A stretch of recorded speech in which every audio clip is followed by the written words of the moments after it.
네, 팩트체크 이가혁 기자와 함께하겠습니다.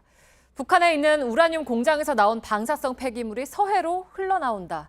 앞서 일부에서 미국 한 블로거의 이런 추측이 국내 매체 보도로까지 이어진 과정을 전해드렸습니다. 네, 인터넷에는 좀 더 자극적인 내용도 돌아다닙니다. 한번 들어보시죠. 정말 충격적인 뉴스입니다. 북한의 우라늄 광산, 우라늄 공장에서 우라늄 폐기물이 새고 있다라는 소식입니다. 결국엔 서해 바다 전체가 방사능에 오염됐다라고 볼 수도 있는 거고요.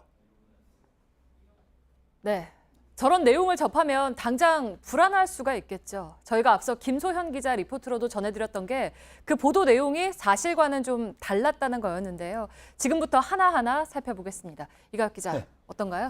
지금 보도되고 있는 내용을 좀 정리를 해드리면 이 화면에 빨간 점으로 표시된 곳이 바로 황해북도 평산에 있는 우라늄 공장 위치입니다. 네. 여기서 버린 폐수나 폐기물이 강과 바다를 거쳐서 우리 서해 앞바다로 내려올 수 있다. 이런 시나리오입니다. 이 단초가 된 미국 자유아시아 방송 보도에선 정년, 그러니까 이 광산에서 우라늄을 뽑아내는 그런 작업뿐만이 아니라 만약에 농축 분리 단계의 폐기물까지 나온다면 사정이 달라진다, 더 심각해진다. 이런 전문가 코멘트가 나와 있습니다. 이걸 국내 일부 언론에서는 농축 분리 시설이 진짜 있는 것처럼 보도를 해서 우려를 더 키웠습니다. 네.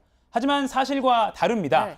평산 공장은 농축이 아닌 정년 공장으로 확인이 됩니다. 가장 최근에 나온 UN 대북 제재 보고서에도 마찬가지입니다. 여기 제목에 나오는 이 컨센트레이션이라는 이 말은 정년이라고 해석을 해야 되는데 농축으로 잘못 해석하는 경우가 많습니다. 네, 그러면 혹시나 농축 시설이 있다고 가정을 해보면 어떤가요? 만에 하나라도 그 핵 원료로 쓰이는 고농축 우라늄이 유출이 됐다라고 하면 위험한 거 아닙니까? 설령 그렇게 가정을 하더라도 큰 네. 문제가 없을 것이라는 게 전문가들의 판단입니다. 네. 우라늄은 천연 방사성 핵종이라고 합니다. 농축을 해도 핵실험이나 원전 사고 이럴 때 나오는 것처럼 높은 수준의 방사선이 나오지 않습니다. 한마디로 후쿠시마 바닷물에서 우려되는 그런 세슘 이런 것과는 다른 차원인 겁니다. 네, 그래도 어쨌든 자극적인 보도가 나오면서 국민들이 이렇게 불안해하고 있는데 정부가 너무 아무런 움직임이 없는 거 아니냐 이런 얘기들도 있죠. 네, 실제로 온라인에서는 이거 좀 심각한 문제 같은데 왜 정부에서 아무런 멘트가 없냐 네. 이런 우려도 많이 나왔는데요.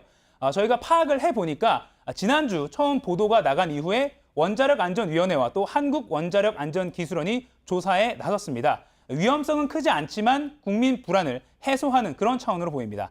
북한과 가까운 통제구역에서 바닷물을 채취를 해야 되기 때문에 국방부도 협조 중입니다. 오늘 연구원 2명이 실제 모 사단의 협조를 받아서 접경 지역 쪽으로 간 것으로 확인됐습니다.